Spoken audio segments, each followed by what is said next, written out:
Assalamualaikum warahmatullahi wabarakatuh. Perkenalkan, nama saya Nafisa Salsabila dengan NIM 19202241035 dari Program Studi Pendidikan Bahasa Inggris Universitas Negeri Yogyakarta. Di sini, saya akan menjelaskan mengenai pembelajaran tokoh pendidikan Indonesia, Ki Hadjar Dewantara. Raden Mas Suwardi Srdjaningrat yang sejak 1922 kita kenal dengan nama Ki Hadjar Dewantara, lahir di Pakualaman, Yogyakarta pada 2 Mei 1889. Beliau adalah aktivis pergerakan kemerdekaan Indonesia, kolumnis, politisi, dan pelopor pendidikan bagi kaum pribumi Indonesia dari zaman penjajahan Belanda. Suwardi berasal dari lingkungan keluarga Kadipaten Pakualaman, putra dari GPH Srdjaningrat dan cucu dari Pakualam III. Karena terlahir sebagai kaum bangsawan, maka beliau berhak memperoleh pendidikan untuk para kaum bangsawan.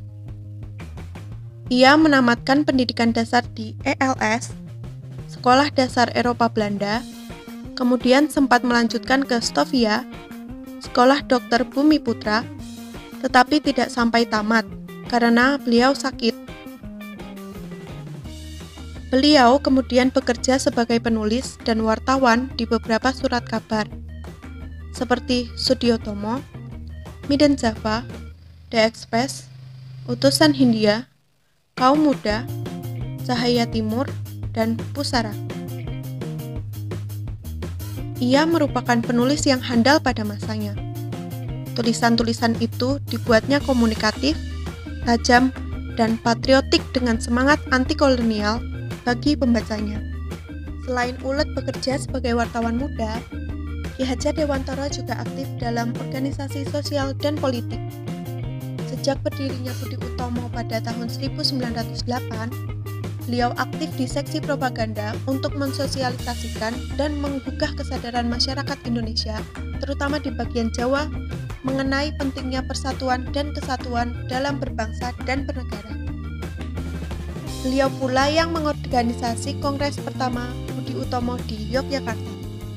Suwardi Muda juga menjadi anggota organisasi Insele, suatu organisasi multi-etnik yang didominasi kaum Indonesia yang memperjuangkan pemerintahan sendiri di Hindia Belanda atas pengaruh Ernest Douwes Dekker. Ketika Douwes Dekker kemudian mendirikan Indisch Partij, ia juga mengajak Suwardi. Ki Hadjar Dewantara pernah bergabung dalam sekolah binaan saudaranya yang kemudian pengalaman mengajar tersebut digunakannya untuk mengembangkan konsep mengajar bagi sekolah yang ia dirikan bersama teman-teman seperjuangannya pada tanggal 3 Juli 1922 yang disebut Perguruan Nasional Taman Siswa. Perguruan tersebut bertujuan memberikan pendidikan bagi rakyat Indonesia dengan menekankan rasa kebangsaan untuk mencintai bangsa, tanah air, dan berjuang memperoleh kemerdekaan. Di tengah keseriusan dalam mencurahkan perhatian di dunia pendidikan di Taman Siswa, Ki Hadjar Dewantara tetap menulis tentang pendidikan kebudayaan dan berwawasan kebangsaan. Tulisannya berjumlah ratusan. Dari tulisan-tulisan tersebut, beliau berhasil meletakkan dasar pendidikan nasional bagi bangsa Indonesia. Tepat di saat ia genap berusia 40 tahun menurut hitungan penanggalan Jawa, beliau mengganti namanya menjadi Ki Hadjar Dewantara dan tidak lagi menggunakan gelar kebangsawanan di depan namanya, dengan maksud agar ia dapat bebas dekat dengan rakyat, baik secara fisik maupun jiwa.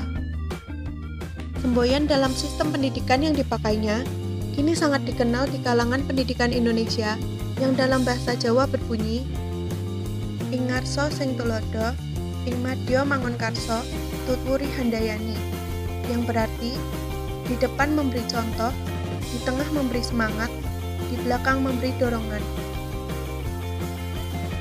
Kalimat-kalimat mutiara dari Ki Hadjar Dewantara lainnya adalah guru adalah seorang pejuang tulus tanpa tanda jasa, mencerdaskan bangsa.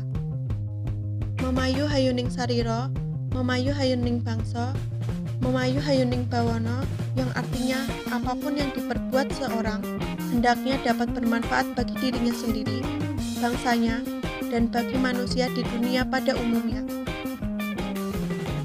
Lawan sastra ngesti mulya, yang berarti dengan ilmu kita menuju kemuliaan. Melalui ngerti, ngrasa, lan ngelakoni, Ki Hajar Dewantara mengingatkan bahwa dalam ajaran hidup, cita-cita hidup diperlukan pengertian, kesadaran, dan kesungguhan dalam pelaksanaannya. Karena tahu dan mengerti saja tidak cukup jika tidak merasakan dan tidak menyadari. Tidak ada artinya jika tidak melaksanakan dan memperjuangkannya. Jadikan setiap tempat sebagai sekolah, jadikan setiap tempat sebagai guru. Ki Hajar Dewantara menekankan pada aspek memperkaya wawasan, mengasah kepekaan akal, dan hati, dapat dilakukan di mana saja dan bisa didapatkan dari siapapun. Anak-anak hidup dan tumbuh sesuai kodratnya sendiri. Pendidik hanya dapat merawat dan menuntun tumbuhnya kodrat itu, yang berarti, meskipun mengenyam pendidikan di tempat yang sama dan dididik oleh guru yang sama, setiap murid memiliki jalannya masing-masing. Teori-teori pembelajaran Ki Hajar Dewantara adalah sebagai berikut. Yang pertama, teori konsep pembelajaran Ki Hajar Dewantara. Ki Hajar Dewantara melihat manusia lebih pada sisi kehidupan psikologinya. Baginya, manusia daya jiwa, cipta, karsa, dan karya. Pengembangan manusia seutuhnya menuntut pengembangan semua daya secara seimbang. Pengembangan yang terlalu menitik beratkan pada satu daya saja hanya akan menghasilkan ketidakutuhan perkembangan manusia. Beliau berkata, pendidikan yang menekankan pada aspek intelektual belaka hanya akan menjauhkan peserta didik dari masyarakatnya. Yang kedua, teori pandangan Ki Hajar Dewantara terhadap pendidikan. Menurut Ki Hajar Dewantara, pendidikan adalah upaya untuk memerdekakan manusia dalam arti menjadi manusia yang mandiri agar tidak bergantung pada orang lain, baik lahir maupun batin. Konsep-konsep pembelajaran Ki Hajar Dewantara melainkan sebagai berikut. Konsep sistem penataan 3 timbul. Ki Hajar Dewantara menyarankan ruang kelas hanya dibangun 3 tembok dengan satu sisinya terbuka.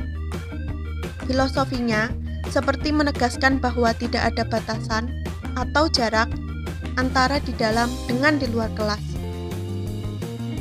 Sedangkan hal yang terjadi saat ini, kebanyakan tembok kelas ada 4 sisi dan jendela diletakkan terlalu tinggi, sehingga saat pelajaran sedang berlangsung, peserta didik tidak dapat melihat ke arah luar untuk menyegarkan otak. Setelah zaman kemerdekaan, dalam Kabinet pertama RI, Ki Hajar Dewantara diangkat sebagai Menteri Pengajaran dan Kebudayaan Indonesia yang pertama. Pada tahun 1957, beliau mendapat gelar Doktor Kehormatan dari Universitas Gadjah Mada atas jasa-jasanya dalam merintis pendidikan umum.